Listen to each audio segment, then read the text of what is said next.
नमस्ते बच्चों। आज मैं आप लोगों को क्षितिज भाग 1 क्लास 9 का पाठ यमराज की दिशा का मैं प्रश्न उत्तर पढ़ाने जा रही हूँ।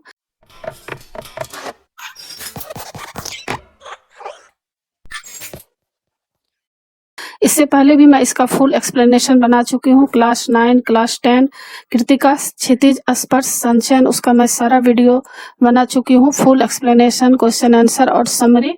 आप उसको देखने के लिए ऊपर दिए गए आई बटन पर क्लिक करके देख सकते हैं, या नीचे दिए गए डिस्क्रिप्शन बॉक्स में भी देख सकते हैं, या प्लेलिस्ट में जाकर आप देख सकते हैं। और बच्चों, आप जो भी चैप्टर पढ़ना चाहते हैं, आप यूट्यूब पर मेरा चैनल देव जनागरी DEVZ स्पेस देकर NAGRI सर्च कीजिए, और जो चैप्टर आप पढ़ना चाहते हैं उस चैप्टर का नाम लिखिए। आपको आसानी से वह चैप्टर मिल जाएगा और आप आसानी से पढ़ सकते हैं। और बच्चों, मैं अभी आप लोगों को यमराज की दिशा का प्रश्न उत्तर पढ़ाने जा रही हूँ। पहला प्रश्न, कवि को दक्षिण दिशा पहचानने में कभी मुश्किल क्यों नहीं हुई? उत्तर, माँ के बार बार समझाने अर्थात बचपन से मिले गहरे संस्कारों के कारण कवि को दक्षिण दिशा पहचानने में कभी मुश्किल नहीं हुई। कवि ने ऐसा क्यों कहा कि दक्षिण को लांघ लेना संभव नहीं था? उत्तर, दक्षिण दिशा का कोई ओर छोर नहीं है, वह अनंत है, इसलिए उसे लांघ लेना संभव नहीं था। प्रतीकार्थ यह है कि शोषण व्यवस्था का कोई निश्चित स्वरूप नहीं होता। यह मनोभावना नए नए रूप में धारण करती रहती है और अमर रहती है, इसलिए कोई हमेशा हमेशा के लिए इससे मुक्त नहीं हो सकता। प्रश्न संख्या 3, कवि के अनुसार आज हर दिशा दक्षिण दिशा क्यों हो गई है? उत्तर, कवि के अनुसार दक्षिण दिशा दक्षिणपंथी विचारधारा या पूंजीवादी विचारधारा की प्रतीक है। यह विचारधारा पूंजीवादियों और शोषकों को बढ़ावा देती है। कवि को आज की स्थितियां देखकर लगता है कि आज सब और पूंजीवादी शोषकों का बोलबाला हो गया है। जहां भी देखें वहीं आम मनुष्य का शोषण हो रहा है। प्रश्न संख्या 4, भाव स्पष्ट कीजिए। सभी दिशाओं में यमराज के आलीशान महल हैं और वे सभी में एक साथ अपनी दहकती आंखों सहित विराजते हैं। उत्तर, कवि कहता है कि शोषण करने वाले लोग यमराज की भांति क्रूर है। वे सर्वत्र ठाठ बाट से निवास करते हैं, सब जगह उनका एक सा हाल है। वे क्रोध, घृणा और क्रूरता से भरे हुए हैं। वे सबके साथ कठोरता से पेश आते हैं। रचना और अभिव्यक्ति। प्रश्न, कवि की माँ ईश्वर से प्रेरणा पाकर उसे कुछ मार्ग निर्देश देती है। आपकी माँ भी समय समय पर आपको सीख देती होंगी। क, आपको क्या सीख देती हैं? उत्तर, मेरी माँ मुझे समय समय पर गरीबों पर दया करने, बड़ों का आदर करने, गुरुओं का सम्मान करने और ईमानदारी से रहने की सीख देती है। ख, क्या उसकी हर सीख आपको उचित जान पड़ती है? यदि हाँ तो क्यों, और नहीं तो क्यों नहीं? उत्तर, मुझे अपनी माँ की सीख उचित जान पड़ती है, क्योंकि यदि माँ की जगह मैं होता तो किसी को उपदेश देता तो इसी तरह देता। मैं अपने से छोटों या आश्रितों को भला बनने की सलाह देता।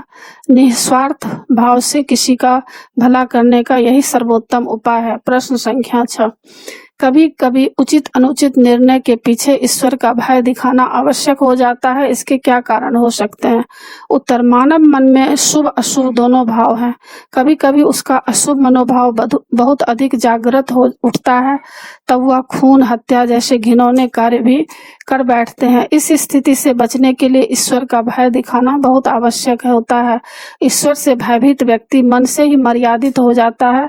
वह अहिंसक, निष्पाप और भला इंसान बन जाता है। यह है, आप शिक्षकों, सहपाठियों, पड़ोसियों, पुस्तकालय आदि से मदद ले सकते हैं। उत्तर, कवि की यह बात सही है कि आज शोषणकारी शक्तियां बहुत अधिक हावी हो चुकी है। धीरे धीरे यह शोषण बढ़ती ही जा रही है। कहने को यह समाज सभ्य है, परंतु सभ्यता संस्कारों पर नहीं, शोषण पर टिकी है। आज उसी को श्रेष्ठ माना जा रहा है जिसके पास बंगला, कोठी, कार है, जिसके बच्चे ऊंचे स्कूलों में पढ़ते हैं। लोग यह नहीं देखते कि उसके पास यह धन कहाँ से आया है। इसलिए बड़े बड़े धनपतियों की खूब पूजा हो रही है। वे चुनाव जीत रहे हैं और समाज के महापुरुष बने हुए हैं।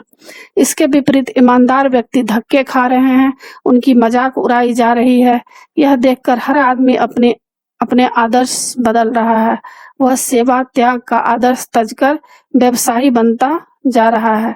इसी व्यावसायिकता में शोषण छिपा है। व्यवसायी व्यक्ति सोचता है कि मैं कैसे और अधिक धन कमा लूं। अधिक धन कमाने की हर युक्ति शोषण को बढ़ावा देती है। अतः आज चप्पे चप्पे पर शोषणकर्ता मिलते हैं। न केवल हमें शोषणकर्ता मिलते हैं बल्कि बदले में हम भी औरों का शोषण करने की सोचने लगते हैं। किसी कवि ने सच ही कहा है, तल के नीचे हाल वही जो तल के ऊपर हाल, मछली बच कर जाए कहाँ जब जल ही सारा जाल। आगे प्रश्न है, अन्य महत्वपूर्ण परीक्षापयोगी प्रश्नोत्तर है।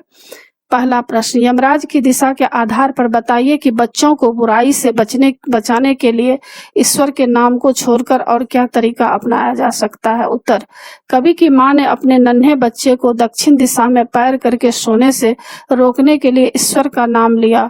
यह तरीका ठीक है। यदि बच्चा इससे बात मान जाता है और बुराई से बच जाता है तो यह अच्छा उपाय है। बच्चों को समझाने के अन्य तरीके भी हैं, जैसे प्यार से समझाना, कहानियां किस्से सुनाना, सच्ची घटनाएं बताना, विभिन्न विषयों पर चर्चा करके उसकी राय लेना। इनसे भी बच्चे का विवेक जागृत होता है, सोच विकसित होता है, वह अपने निर्णय स्वयं लेना सीखता है। प्रश्न संख्या 2, हर जगह दक्षिण दिशा हो जाने का क्या आशय है। उत्तर, आज चारों ओर शोषण व्यवस्था का मकरा जाल फैला हुआ है। आम आदमी इतना विवश है कि वह जिस भी दिशा में आगे बढ़ता है उसे वही शोषण होता दिखाई देता है। वह चाहकर भी पूंजीवादी शक्तियों के भ्रष्टाचार से बच नहीं पाता। अब आगे का प्रश्न है सीबीएसई द्वारा जारी प्रश्नोत्तर। तीसरा प्रश्न, दक्षिण दिशा में जाते ही कवि को माँ की याद क्यों आ गई। उत्तर, दक्षिण दिशा में जाते ही कवि को माँ की याद आ गई। माँ ने बचपन से ही उसे समझाया था कि दक्षिण दिशा यमराज की दिशा होती है, अतः उस ओर पांव नहीं करने चाहिए। प्रश्न संख्या 4, कवि को दक्षिण दिशा की याद लगातार बनी रही और पहचानने में कठिनाई भी नहीं हुई तो क्यों। उत्तर, कवि की माँ ने बचपन में ही कवि को दक्षिण की दिशा की पहचान करा दी थी और उसके खतरों के बारे में भी समझा दिया था। यह बात इतनी बार बताई गई थी कि कवि को उसकी याद लगातार बनी रही। प्रश्न संख्या 5, कवि चंद्रकांत देवतालय को सभी दिशाओं में जो यमराज विराजे दिख रहे हैं उनका स्वरूप और ठाठ स्पष्ट कीजिए। उत्तर, कवि चंद्रकांत देवतालय को सभी दिशाओं में जो यमराज दिख रहे हैं उनकी आंखें हमेशा अभिमान के कारण दहकती रहती है। वे अपने आलीशान महलों में पसरे रहते हैं। प्रश्न संख्या 6, क्या बचपन में माँ के द्वारा दी गई सलाह और वर्तमान परिस्थितियों में सामंजस्य दिखाई देता है। यमराज दिशा कविता के आलोक में उत्तर दीजिए। उत्तर, बचपन में माँ ने सलाह दी थी कि दक्षिण दिशा यमराज की दिशा है, अतः उधर कभी पैर न करना। वर्तमान परिस्थितियों में वामपंथी विचारधारा के कवि को अपनी विचारधारा के कारण ऐसा अनुभव होता है कि दक्षिणपंथी विचारधारा मौत की राह है, अतः उसे हर दिशा में दक्षिण पंथी विचारधारा का दबदबा दिखाई देता है और उसमें अपनी मौत नाचती नजर आती है। प्रश्न संख्या 7, यमराज की दिशा कविता में कवि ने यमराज के सभी दिशाओं में आलीशान महल तथा उसमें उनके दहकती आंखों के विराजने की बात क्यों है। उत्तर, कवि दक्षिण पंथी विचारधारा का धुर विरोधी है, इसलिए उसे दक्षिण दिशा यमराज की दिशा दिखाई देती है जिसमें दहकती आंखों वाले यमराज अपने आलीशान महलों में बैठे मौज कर रहे हैं। कवि ने दक्षिण पंथ का विरोध प्रकट करने के लिए ऐसा कहा है। प्रश्न संख्या 8, यमराज की दिशा कविता में निहित कवि की दृष्टि में दक्षिण दिशा और मौत का क्या संबंध हो सकता है। उत्तर, कवि वामपंथी है, उसके लिए दक्षिण दिशा दक्षिण पंथी विचारधारा। वाम पंथ के अनुसार दक्षिण पंथी लोग यमराज के समान सबके शोषक और हत्यारे हैं। प्रश्न संख्या 9, यमराज की दिशा कविता के अनुसार बताइए कि कवि की कौन सी इच्छा पूरी नहीं हो पाई। उत्तर, कवि की इच्छा थी कि वह यमलोक जाकर यमराज का घर देख ले। वह बहुत दूर तक यमराज के घर की दिशा में चला भी, परंतु उसके घर तक पहुंचना संभव नहीं हो सका, अतः उसकी यह इच्छा अधूरी ही रह गई। प्रश्न संख्या 10, क्या यमराज की दिशा कवि प्रतीकात्मक है, तर्क सहित उत्तर दीजिए। उत्तर, यमराज की दिशा एकदम कपोल कल्पना है, न तो यमलोक होता है और न ही यमराज होता है। कवि यमराज की कल्पना द्वारा दक्षिण पंथी विचारधारा को मौत के सौदागर कहना चाहता है, इसलिए उसने संकेत संकेत में यमराज की दिशा को दक्षिण पंथी विचारधारा से जोड़ दिया। वास्तव में यह कविता वामपंथी विचारधारा को फैलाने का एक उपाय है। तो बच्चों, इसी के साथ पाठ की समाप्ति होती है। आशा है आप लोगों को समझ में आ गया होगा। एग्जाम के लिए सब तैयार कर लीजिएगा और आप मेरे चैनल देव जनागरी को जरूर सब्सक्राइब कीजिएगा और सब्सक्राइब के बगल में बेल आइकन बटन है, उसे जरूर क्लिक कीजिएगा और लाइक कीजिएगा, शेयर कीजिएगा और कमेंट्स जरूर कीजिएगा कि आपको यह पाठ कैसा लगा।